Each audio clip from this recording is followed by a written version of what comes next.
Hello dear student, best of luck. जो student फरवरी 2026 में बोर्ड एग्जाम देने जा रहे हैं, सीबीएसई बोर्ड, महाराष्ट्र बोर्ड, उनके लिए विशेष उनका पेपर बहुत अच्छा हो। हम स्टूडेंट के लिए ये वीडियो बनाएं कि जो भी स्टूडेंट फ्रस्ट्रेट हैं अपनी स्टडी को लेकर के, तो उनको टेंशन लेने की ज़रूरत नहीं है। आपने जो कुछ 1 ईयर स्टडी किया है क्लास 10 और 12 के लिए, आप उसका रिवीजन करें।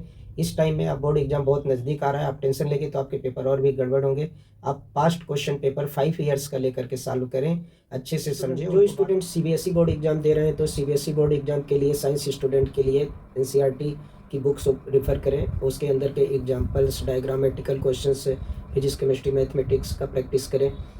एनसीईआरटी, सीबीएसई बोर्ड ने एनसीईआरटी बुक्स के लिए सीबीएसई स्टूडेंट के लिए अनाउंस किया है कि इस बार का जो 12 का बोर्ड एग्जाम होगा वो कम्पिटिटिव पैटर्न पर आएगा, लेकिन कोई भी questions out of NCERT book नहीं होगी।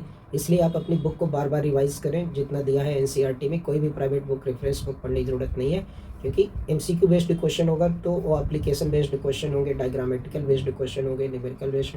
वो चाहते हैं कि जो स्टूडेंट उनका 12 बोर्ड एग्जाम पास करता है इस पैटर्न पर, तो वो जेईई मेन भी क्रैक कर सकता है, उसको अलग से स्टडी करने की ज़रूरत नहीं है। महाराष्ट्र बोर्ड के जो student science stream, physics, chemistry, mathematics दे रहे हैं, वो पास्ट पेपर को लेकर के देखें और बुक से उनको ये देखना है कि किस टाइप के क्वेश्चन आए हैं फिजिक्स, केमिस्ट्री, मैथमेटिक्स में, और उन्होंने ईच ईयर क्या चेंजेस किया। जैसे जो हमारा 5 ईयर्स का ऑब्जर्वेशन है, आप अपने क्वेश्चंस में उनके जो क्वेश्चन पैटर्न है उसको आप फॉलो करें जो बोर्ड पेपर में दिए हुए हैं। आप डायग्रामेटिकल क्वेश्चंस, छोटे एमसीक्यूज, आप फार्मूले तैयार कर लें तो आपके एमसीक्यूज हो जाएंगे। डेरिवेशन बेस्ड क्वेश्चन जो 4 मार्क्स के हैं, उसको वो सेम टू सेम आप 5 ईयर्स का अगर बोर्ड का पेपर करते हैं तो 3 marks 4 marks same to same आए हुए हैं, तो सी और डी सेक्शन आपका वहाँ से प्रिपेयर्ड हो जाएगा।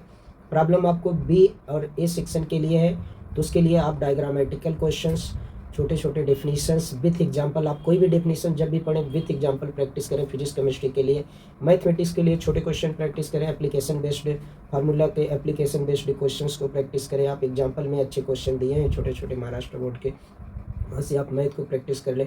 न्यूमेरिकल आपका फिजिक्स, केमिस्ट्री का एग्जांपल से ही आप प्रैक्टिस करें, फार्मूला आपको याद रहना चाहिए। अभी आपके पास फार्मूले की लिस्ट नहीं है, तो जो बुक में एग्जांपल्स दिए हैं वही फार्मूले आप नोट डाउन करके प्रैक्टिस कर लें, तो आपका ए और बी सेक्शन वहाँ से तैयार हो जाएगा। डेफिनीशन ऑफ डायग्रामेटिकल क्वेश्चन, ये दो तो स्पेशली आप तैयार कीजिए, बुक से तैयार कीजिए।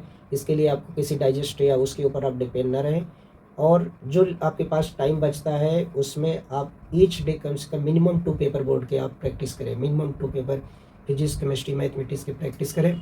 इससे आपको बोर्ड एग्जाम में हेल्प होगा, 100% हेल्प होगा। Thanks, best of luck.